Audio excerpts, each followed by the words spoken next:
बिस्मिल्लाहिर्रहमानिर्रहीम। अस्सलाम वालेकुम। मियाँ इंजीनियर के प्लेटफॉर्म से एक नई वीडियो के साथ आपकी खिदमत में हाज़िर खिदमत हैं।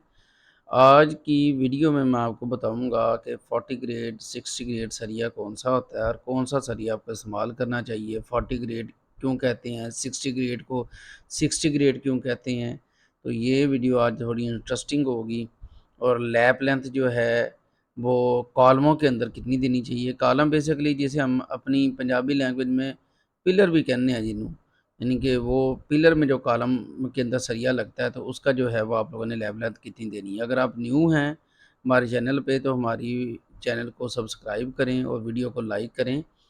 ये साइट के ऊपर जो है वो स्टील आया पड़ा है जो सारे का सारा 60 ग्रेड है। एफएफ जो है वो कंपनी है और 60 ग्रेड है। 60 ग्रेड से क्या मुराद होता है, ये जो बार है इसका, ये जो डाया होता है, डाया ऑफ बार जिसे हम लोग कहते हैं नंबर 6 बार है, 6 सूतर है, वो बेसिकली डाया होता है उसका।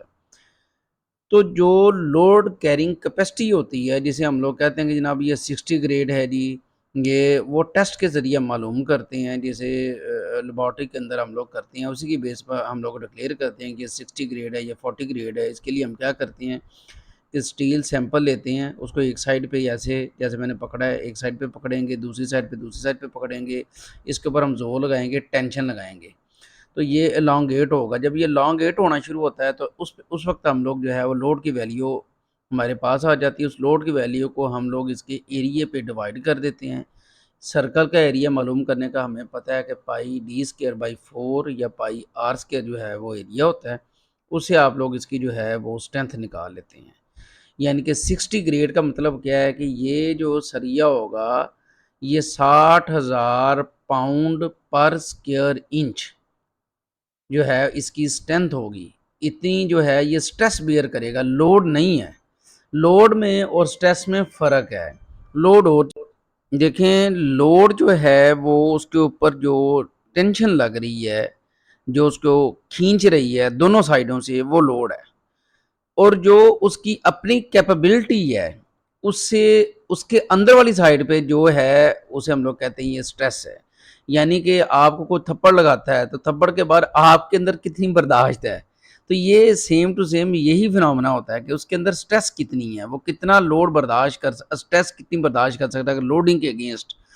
तो उसे हम लोग जो इस तरह डिफाइन करते हैं 40 ग्रेड को, 60 ग्रेड को। ये देखें ये पड़ा हुआ है आपके पास, रिंग पड़े हुए हैं। नॉर्मली आजकल दुकानों पे एक नया ट्रेंड चल चुका है कि पुराने सरिये को लेके उसके जो है वो रिंग बना देते हैं।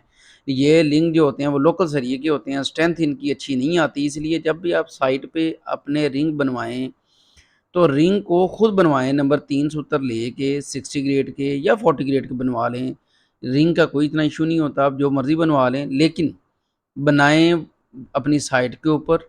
और रिंग के जो एंगल होंगे उनको भी आपने स्पेशली देखना है। ये देखें ये जो रिंग है, रिंग का ये देखें, ये जो हुकें बनी हुई हैं, हुक बनी है, ये अंदर वाली साइड पे आनी है ऐसे 135 डिग्री पे आएँगी, ताकि जब उसके ऊपर लोड आए तो ये जो रिंग है ये खुले ना। तो अभी आप क्या करेंगे कि 60 ग्रेड सरिया कमर्शियल मार्केट, कमर्शियल बिल्डिंग के अंदर या रेजिडेंशियल बिल्डिंग के अंदर इस्तेमाल करें। इसकी वैल्यू थोड़ी-सी ज़्यादा ज़रूर होती है 40 ग्रेड से, लेकिन ये आपको बड़ा देर पा बेनिफिट देती है।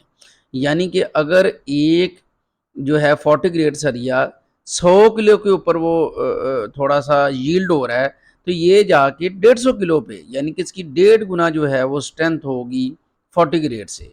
तो आप कोशिश करें कि 60 ग्रेड जो है वो सरिया जो है वो इस्तेमाल करें, ताकि आपको वक्त के साथ साथ आपके घर के अंदर कोई इशू ना आए और आपका घर मजबूत रहे।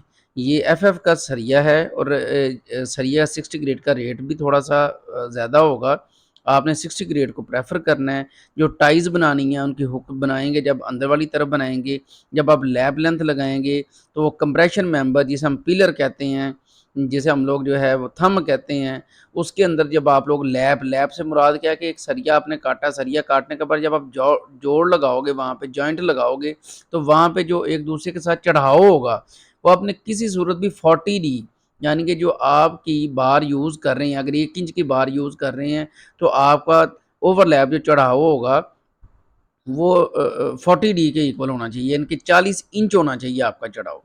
तो ये आप लोगों ने स्पेशली छोटी-छोटी बातें हैं, ये याद रखनी है। और 60 ग्रेड कोई प्रेफ़र करना है। अमरेरी जो है वो थोड़ा कॉस्टली होता है, ₹10, बाकी जो है स्टील से थोड़ा कॉस्टली होगा आपका।